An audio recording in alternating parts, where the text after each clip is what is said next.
Zaynab onamiz hech qachon o'zining otalarini, padari buzrukvorlari bo'lgan Muhammad sallallohu alayhi va sallamning gaplarini yolg'onga chiqara olmas edilar. Chunki yoshligidan ko'rib katta bo'lganidek, bu zotni butun xalq Muhammad Amin tahallusi bilan chaqirganligini, islomdan avval ham, islomdan keyin ham bu zotni biror marta yolg'on gapirganiga guvohlik bo'lmagan edi. Guvohlik bo'ladigan insonni ham ko'rmagan edilar. Va mana shu tariqa Zaynab onamiz albatta otalarini bu so'zlarni haq deb qabul qilar ekanlar, birinchi mu'mina, muslima ayollar qatoridan o'rin oldilar. Lekin afsuski, kuyovlari Abul Os iymonga kelmadi.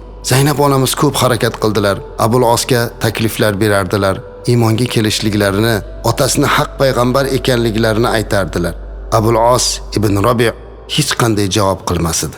Biror gap gapirmas edi. Biror narsani inkor ham qilmas edi. Lekin Zaynab onamiz bilan janjal ham qilmas edi.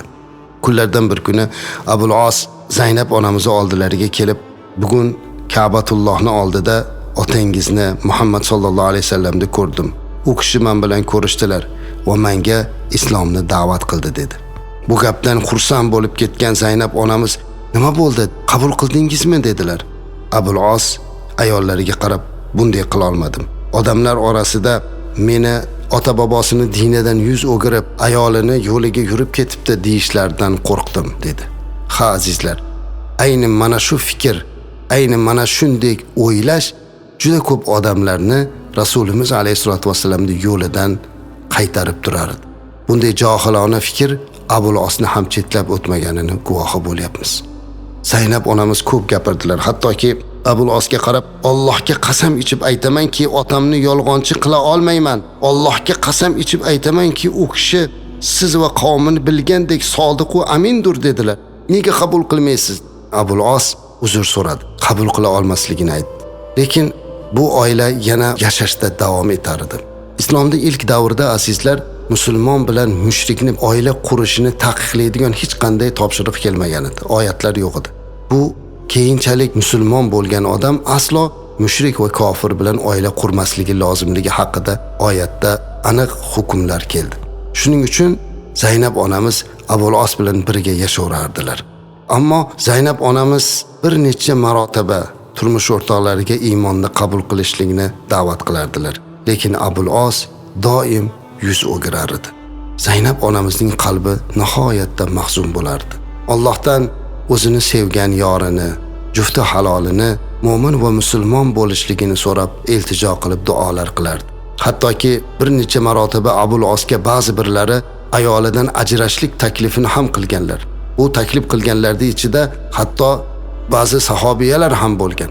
Abul Os hech qachon ayolidan ajramasligini, ayoliga sevgi va muhabbat ila turmush qurishlikda davom etishligini aytardi. Lekin afsuski iymonga kirmas edi. Payg'ambarimiz alayhisolatu vasallam buni ko'rib, qizlariga duo qilar, sabr va qanoatda turishlikka chaqirardilar. Bir guruh mushriklar bir kuni Abul Osni o'rtaga oldilar. Abul Osni o'zini ota-bobosining dinida sadoqat bilan turganligini, shu paytgacha Muhammad sallallohu alayhi vasallamning yo'liga o'tib ketmaganligini maqtadilar. Uni ko'klarga ko'tardilar. "Sen haqiqiy jasorat bilan turibsan" degan gaplarni gapirdilar va alal oqibat shu darajaga olib keldilarki, oxiri oborib so'zlarida Abul Os ibn Rabi'aga ayoli Zaynab bilan ajrash taklifini berdilar. "Haydab yubor qizini" dedilar. "Senga Qurayshning eng zo'r qizlarini olib beraylik" dedilar. Shunda Abul Os ularga qat'iylik bilan, "Yo'q, aslo. Allohga qasamki, men xotinimdan ajramayman. Men xotinim o'rniga Qurayshning hech bir ayolini teng ko'rmayman" deb javob berdi. Bu haqiqiy muhabbat edi. Taqdirni qarang azizlar, ikki bir-biriga oshiq, ikki bir-biriga mahbub bo'lgan insonlar, biri mu'min va ikkinchisi kofir. Birini qalbida ayoliga bo'lgan muhabbat va sadoqat, ikkinchisining qalbida turmush o'rtog'iga bo'lgan muhabbat va vafo va shuning bilan birga uni mu'min va musulmon bo'lmaganligi uchun achinish hissi chulg'ab olgan edi. Ayniqsa payg'ambarimiz alayhisolatu vasallam 622-milodiy sanada hamma sahobalar bilan birga Makkada kofirlarning zulm istamlari ko'payib ketganligidan, mushriklarning zulmlari ko'payib ketganligidan, o'lim xavfi kelib qolganligidan Allohning buyrug'i ila payg'ambarimiz alayhisalom Makkani tashlab chiqib ketdilar. Ana o'shunda qizlari Zaynab onamiz Makkada qolib ketdilar. Abul Os Makkadan Zaynab onamizni chiqib ketishligini unamadilar. Hatto Zaynab onamiz o'zlari ham kelib, payg'ambarimiz alayhissalatu vassalamdan eri bilan birga qolishlikka ruxsat so'radilar. Rasulimiz alayhisalom ruxsat berdilar. Zaynab onamiz eri Abul Os bilan qoldilar. To'g'ri, uyda iymoni yo'q bo'lsa-da, vafoli yori bor. Zaynab onamizga yaxshilik qilar, dushmandan himoya qilar, ko'nglini ko'tarardi. Lekin azizlar, Zaynab onamizni shu holatini bir tasavvur qiling. Zaynab onamiz o'sha mahalda onalardan ayrilgan edilar. Hadicha onamiz olamdan o'tib qolgan, uni ustiga payg'ambarimiz alayhisolatu vasallam ham Makkadan ketgan. Zaynab onamizning singillari, qo'mi qarindoshlari hammasi ko'chib ketgan, yolg'iz o'zlari qolgan edi. Uyda-ku eridan zulm ko'rmasa-da, tashqariga chiqqanda kofirlar qo'llarini bigiz qilar, mushriklar masxara qilar, o'tgan ketgan ayollar haqorat qilar edilar. Lekin Zaynab onamiz hammasiga sabrla, matonatla turardilar. Nima uchun? Eriga, jufti haloliga bo'lgan sadoqat. Bizning qizlar, bizning kelinlar, bizning opa-singillarimiz ham erga vafoda turishlik, erini yelkadosh bo'lib himoya qilishlikda Zaynab onamizdan o'rnak olishlari kerak.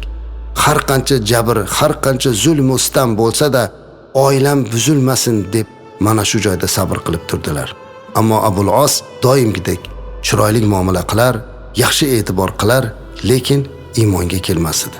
Ayolini o'zgarib qolganligidan, avvalgidan ko'ra boshqacha bo'lib qolganligidan Abul Osni o'zi ham hayratlanib yurardi. Doimiy tinmasdan faqat Allohga sig'inishlik, otalari Muhammad sallallohu alayhi vasallam payg'ambar ekanligiga iymon keltirishga targ'ib qilar, chaqirardilar. Lekin Abul Os buni qabul qilmadi.